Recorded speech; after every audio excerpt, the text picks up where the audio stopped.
onboarding with e-GMAT platform.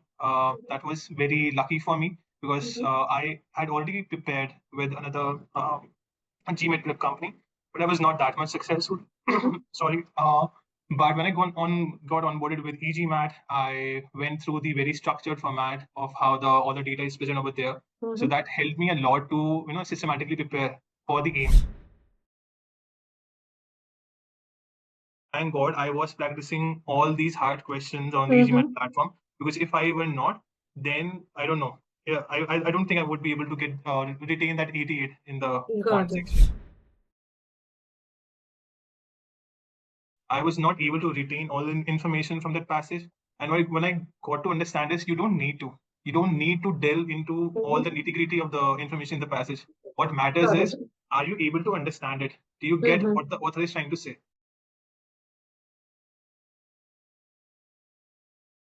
So, hi everybody. Today we have Shubham with us in this video debriefing session, who made it to a brilliant 695 with a brilliant Q88, an amazing 5-point improvement in verbal to a V83, and a brilliant 4-point improvement in data insights to a DI82. So welcome Shubham, and thank you so much for doing this, and congratulations. So how does it feel to be here? Thank you, ma'am. Thank you for first of all having me, and thank you. And I'm very happy to be part of the e-GMAT family. I'm just happy for the fact that I trusted the platform, I trusted the mentors, and I onboarded with the program. And that's why I think now I'm able to sit and do this interview with you. Yes, very true. What you haven't mentioned is, the effort, the sweat and toil that went into the preparation too, right? Yes. So, Shubham, before we start the journey, it has been quite a bit of journey, right? You started out at a 595, you prepared with someone else, reached a 635, and now you're here at that 695. Now, looking back at this journey of 6 to 8 months, what are the 3 key takeaways that you have? Things that you feel you did well, and things that you should have avoided in this journey? Yeah, sure. So I think the biggest 3 takeaways in terms of what worked for me, one is about choosing, as I mentioned in the introduction itself, onboarding with e-GMAT platform. That was very lucky for me because I had already prepared with another gmat prep company, but I was not that much successful. Sorry. But when I got onboarded with e-GMAT, I went through the very structured format of how all the data is present over there. So that helped me a lot to systematically prepare for the aim. Second, I would say is being consistent. You need to spend time in studies. You'll need to be regular. There is no easy way out that, okay, I am aiming for this. I'll do something someday. I'll then take rest and then do, and just restart it or taking gaps. So this needs to be a consistent, journey of hard work, and also getting right mentors. So, for example, I had you as my coach. So you were there to guide me, because initially when I joined e-GMAT, I was of a mind, okay, let me just prepare for 15, maybe 20 days. I'll be able to fill in my gaps and I'll give the exam. But you hold me. You said, no, Shubham, I still see gaps. So that mentorship that I got from you and from the other GMAT faculties, that really helped me. And third, I would say is believe in yourself. You need to keep the belief there in yourself. There are days when things are working very good for you, but there are even days where they're not going entirely with the way you want them to be. So take a pause, reflect what's happening. That error log that I've always heard people say, that helps a lot. But I was reluctant to do it because I think I kind of felt lazy. I didn't want to do it. But when I started doing it, when I started revising the mistakes I was making, that error log helped me a lot to fill in the gaps and just to register things in my mind also.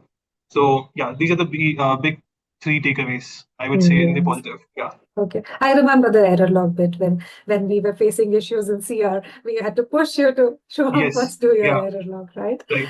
Yeah, I'm so glad that you did it and we are here now, because I think error log is a big contributing factor in getting to those top GMAT scores.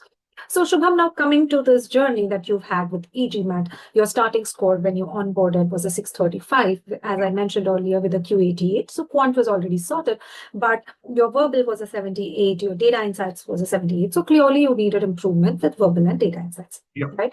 So let's get started with verbal.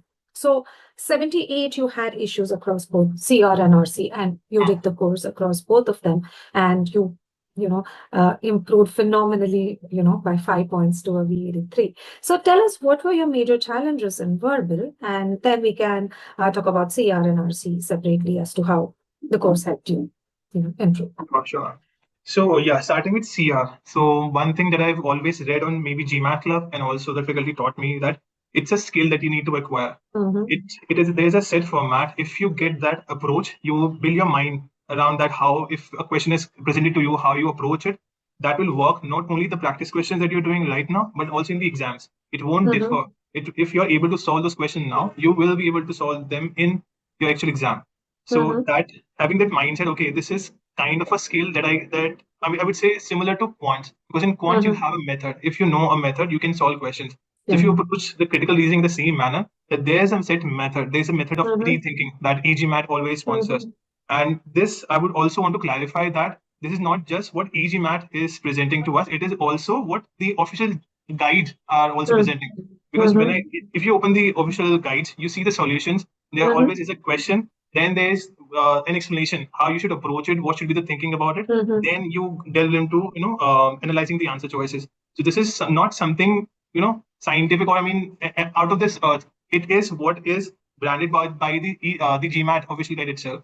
So that really helped me when I practice questions on the e-GMAT platform, because the e-GMAT has a plethora of questions. There is no end of it. And similarly, I would also go to GMAT Club if I felt okay, I need more practice. So those two combinations really helped me practice more. And then yeah, I was eventually able to make progress in critical reasoning. And coming to RC was the main, I would say, evil for me in verbal. I always faltered in it. So you get a length of passage. I was not able to retain all the information from that passage. And when I got to understand this, you don't need to. You don't need to delve into all the nitty-gritty of the information in the passage. What matters is, are you able to understand it? Do you get what the author is trying to say? So also reading the passage from the perspective of, let's say the author is reading this to me, that would always help me know, okay, is this what author's voice, or this is just mere facts they are presenting? What is really matters in this passage? So this bit helped me, improving in RC. And also, I remember, ma'am, you shared with me this RC improvement plan. So I followed that plan. I watched the video of how should I approach the RCs, how should I solve the questions. So after following that improvement plan, I saw a drastic change in improvement in my RCs. So Got it. Got this is it. I have this graph to show our viewers here, wherein we can see that RC score had somewhere plateaued, and how that improvement plan and how that change in the strategy for reading really improved your accuracy from that 55% to a brilliant 75%, right? And it is more of like Payal says, don't read like an engineer, read like a manager. That is the kind of transformation that really helps in verbal, right? And yeah, phenomenal improvement, as I said, in verbal. Now coming to data insights, your quant was set, and I'm sure your verbal skills also helped you with your DI skills to a large extent. But tell us, what were the major challenges that you had in data insights, and how did the course really help you get to that DI? Yeah, of course. So prior to giving the first official GMAT exam, the test, I didn't have that much amount of practice in my belt. Enough practice for me of the DI, so that I can understand what all topics are there, what kind of questions I can expect, in what details. So the e-GMAT platform helped me in a manner that there are a lot of questions which are segregated by topic wise. I had to just log into the e-GMAT platform, go through each of the topics one by one, go first through the concepts, then the practice questions, then I move to scholaranium. So in this structured manner of acing each topic one by one, rather of mixing, solving mixed questions that don't help you. What helps you is first get clarity on one type of question, excel on it, and then work towards the other questions. Sorry, I think the electricity is gone, so I'll need to no problem. We switch can off. still see you. Okay. So yeah, this is so I felt that the DI in DI part, the practice, you need to do a lot of practice, and also need to make sure that if you are comfortable with quants and verbal, combining these two, subjects, the aspects of the test will help you lead to excel to DI. So we need to first take into care the quants and verbal, then only move to DI and do enough practice. I would say I would all the question that I got from on the platform. What I would do is I would go again in the platform, filter for all the wrong questions, solve them again in a time manner. Mm-hmm. Next time I would Mm-hmm. again solve them till the time I was comfortable and I was solving them in a very quick speed. Got it. So a lot of people have this opinion when it comes to solving incorrect questions that I've already solved them. I know the answer. If I solve them again, what is the use? So what's your take on that? I mean, if you have really solved all questions, all types of question, then I would say that there's hardly maybe 10% chance you're going to get a different kind of question in the actual test. Mhm. So why not focus on that 90%? If you know for a matter of fact that you're going to get similar kind of question in the actual exam itself, so why not Mhm. practice so much that when it comes at that exam day, so and you feel so much confident and you're smooth in solving all those Mhm. questions. So Got that it. was the reason, the motivation behind solving all those questions again and again, because I knew ultimately I need to solve similar kind of questions. So why not practice now and then get the results at that Very exam? true, very true, very true. So, Shubham, I know that, verbal and verbal and data insights is where we put most of our efforts into, focus into improving. But Quant, it was already at a Q88 and you were able to replicate that Q88. And how were you able to maintain that? It is not like you did nothing. You did put That's a an very effort interesting towards it. bit. Yeah. So yeah, so I was always confident that Quant is kind of sorted. Mhm. But you helped me, ma'am, in the very beginning. You told Shubham, even if you have this good score, in order to maintain it, we are not saying that you go concept by concept, go in Mhm. the syllabus in detail, but keep on practicing, keep on giving the test from Scholarinium, Mhm. do the cementing quizzes so that you know for a fact that you are in that practice. So that Mhm. practice bit helped a lot. And another main thing is e-GMAT quant questions. I felt always to be a little harder. Mhm. And at time, I would thought that why am I solving these hard questions? Mhm. Because ultimately, from based on my experience from the OG that I've already Mhm. solved, and on the test, the first exam that I gave, I Mhm. was under the impression that the level of question is not that much hard. So I maybe Mhm. should not. I mean, I do not require these hard questions, but Mhm. I still solved all those questions, the hard questions, just because I wanted to improve.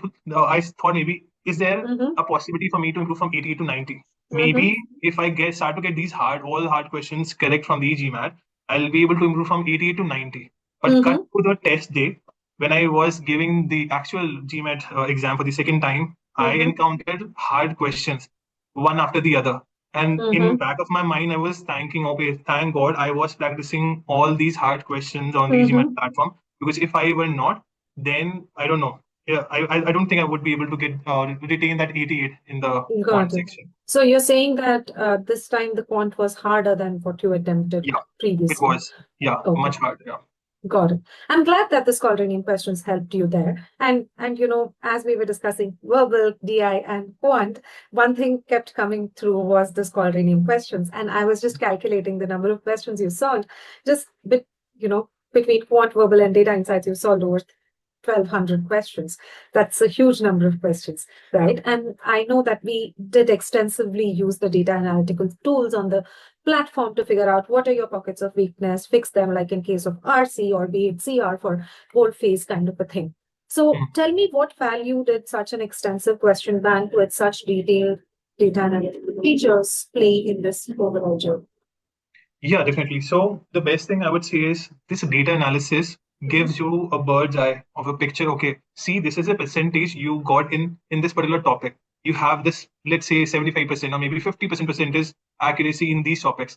So Mhm. going through this analysis, you get to know that these are my weaker areas. These are the areas that I can really work on. So what I would do is I would go back to the concepts if I had to, or I would solve so many questions and just go back to the error log to identify, okay, why am I making these mistakes? So this data analysis, it helps you in a way as your friend. See, Mhm. I know from a bird's eye, you are doing good in these topics, but still there's a scope of improvement in the other. So if you do make up for those mistakes, then you can Mhm. excel. Got it, got it, got it. Yeah, it is. See, you need to know what your weaknesses are so that you can focus on them and not Right? spend unnecessary time on areas you're already strong in, Yeah. right? Uh, Now, coming to a different thing that I want to check with you, Shubham. When you started your GMAT journey, you were at a 595. Then you improved to a 635, and then your second leg of GMAT journey was from that 635 to 695. What differentiates your leg one and leg two? What is different from preparing from a 595 to a 635 and 635 to a 695?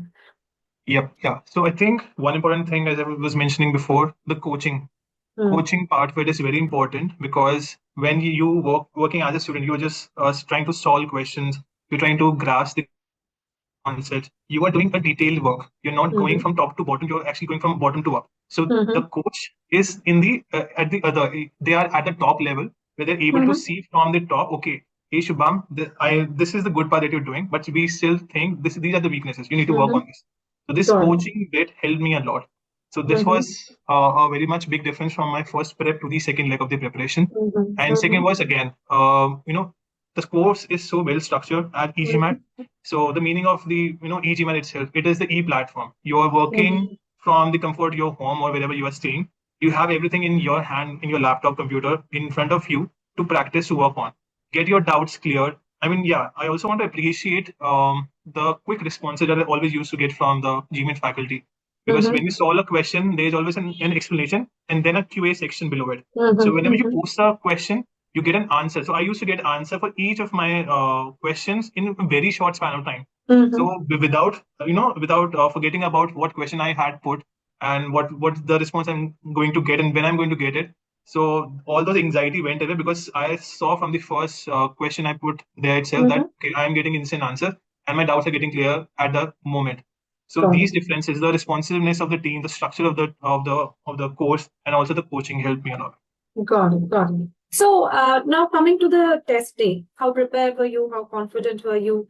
And what was the overall experience during the Yeah, test? sure. So I booked my tests only when I got consistent scores in my mock test, the Mm-hmm. official mock test, because I think that Mm-hmm. those are the best measure for you to see how where Mm-hmm. you are standing. So Mm-hmm. when I started to get at least 675 up till 695, so that Mm-hmm. time I knew, okay, this is a time I can give my test. I can book the test day. So I was in this mindset that at least I would be able to score 675, and then it can be on maybe 685, 695, or maybe up to 705 also. Mm-hmm. So the practice in my mind, the practice I did for the past months, it helped me build my confidence. Okay, the test day Mm-hmm. is going to be going to be decent. So that was my mindset, and the way it went is it was a journey. I mean, it was a roller Mm-hmm. coaster journey, because the formatting of the exam, as in I was of the mindset, because all the mock tests that I had solved, they were of a set pattern. Let's say for Mm-hmm. verbal, or let me start from the beginning. I Mm-hmm. My first section was quant, second was verbal, and third was Mm-hmm. GI. Mm-hmm. And in my mock, what I was always do is I would take this optional break after verbal, because Mm-hmm. I always felt maybe after two sections I need to recharge and then I'll go on to DI. But on the Mm-hmm. test day, I had to take break after quant. And the reason being, quant question that I was facing, I would say after four or five, fifth question, all five, six, seven questions I got hard of the hard level. I was Mm-hmm. taking so much time. There were two questions I remember I was not able to solve, but I knew that I had to move on. Mm-hmm. So and that again the but I mean I for me I felt that I need to get either all the questions of quant right, or maybe one wrong for me to excel in the test, because quant was my major, my forte. But when I was solving this again, I was thinking this test is not going in my favor. I'm not able to solve questions. What will happen? But at the same time, I was like, this is my chance. Let me solve one question at a time. So I kept on solving it. At the end, I saw that there were five questions left, and I had only 7 minutes with me. So I had to speed really up at that moment. I was able to solve all the questions, but still, after the first section was over of quant, I took break because I wanted to calm myself. I was like in the of the thinking that quant I have blundered.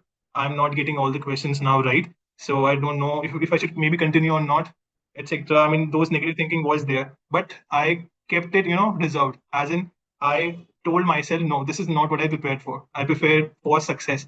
Maybe this can happen that today is the day when I can really excel in verbal and DI, and this excellence in both the other sections can bring my game up, my score up.